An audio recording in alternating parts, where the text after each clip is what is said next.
Զրուցում ենք արդարադատության գեներալ-մայոր Թաթուլ Պետրոսյանի հետ։ Հայաստանում հանցագործությունների, հատկապես ծանր հանցագործությունների թիվը վերջին շրջանում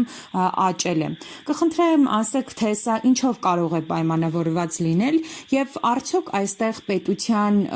թերի աշխատանքի գործոնը կա պետական կառույցների մասով։ Բնականաբար որպես կանոն հանցագործությունը դա հասարակական սոցիալական բնույթ ունի, այդպիսի երևույթ է եւ կապված է հասարակության մեջ տիրող իրավիճակի հետ, անմիջական փոխկապակցված է։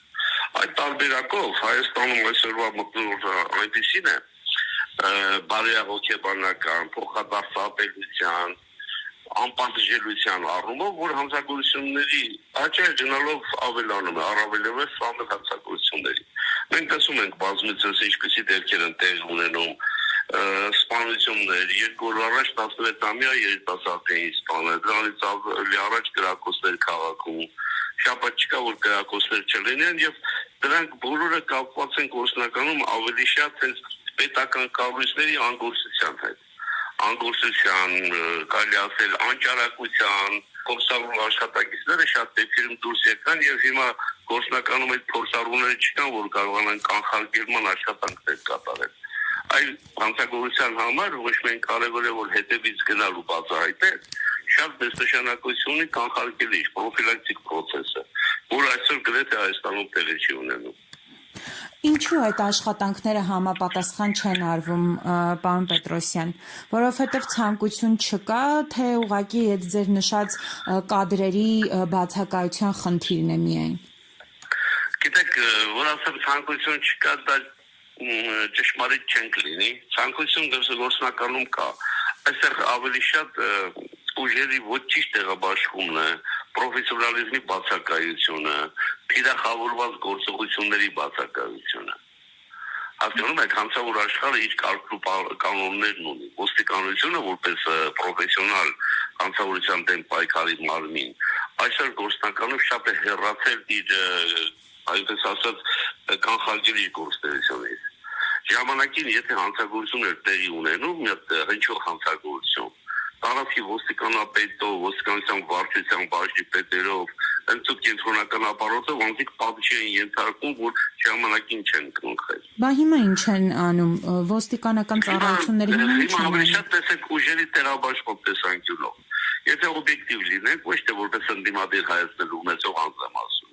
Այլապես կանխարգելիչ գործողություններից մեկը հասարակական կարգի ճիշտ պաշտպանությունն է։ Հասարակական վայրերում տեղի ունեն բազմաթիվ հանցագործություններ։ Հասարակական կարգը պաշտպանելու գործառույթ այսօր գրեթե չկա։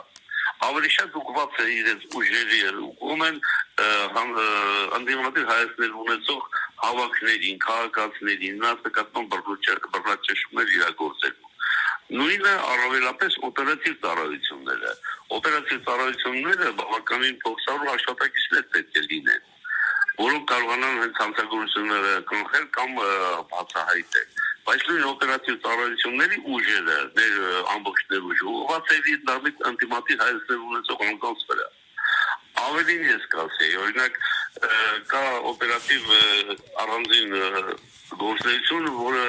ենթադրում ասենք հեռախոսների լսում, ձայնագրում, հեռախոսալսումներ կամ ասենք ներքին կամ արտաքին դիտումներ եւ այլն։ Օպերատիվ այդ ամբողջ եւ տեխնիկական եւ մարդկային ուժը ուղղված է ընդդիմադիր հայացքների ունեցող քաղաքացիների վրա։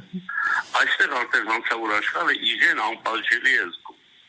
Ավելին, նույնիսկ հանցավոր աշխարհ որպես այդպեսին չդիտենք, որ պրոֆեսիոնալ հանցագործներ են։ Սովորական ոչ ասենք օրինապա քաղաքացին հասկանում է նաեւ, որ իր գործողությունները անպատիժ են մնալու։ Անպատժելիությունն է սա խորացնում։ Ընդհանրապես լինելով ԿՊ կարելի է խուսափել, ասենք տարատեսակ հանցագործություն կատարելու համար պատժից։ Պարոն Պետրոսյան, վերջին հայացք ունեցողները կարող է հասնել պատժի առանց որևէ ներքի հիմնավորման։ Վերջին տարիներին այսպես բավականին բարձրացել է հենց ոստիկանների աշխատավարձը, այսինքն ստացվում է, որ այս ֆոնին այնքան էլ արդարացված չէ նրանց աշխատավարձերի այդքան բարձրացումը։ Գիտեք, աշխատավարձը բարձրացնելը չի նշանակում հանցավորության դեմ պայքարը ճիշտ ուղղորդեցին։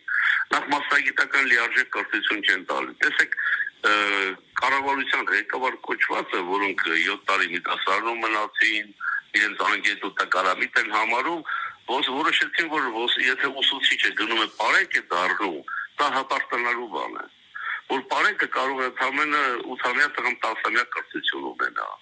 Կրթվածությունը ոստիկանություն ծայրեր ցածր մակարդակի է, որը եւ դերում է պրոֆեսիոնալիզմի բացակայության։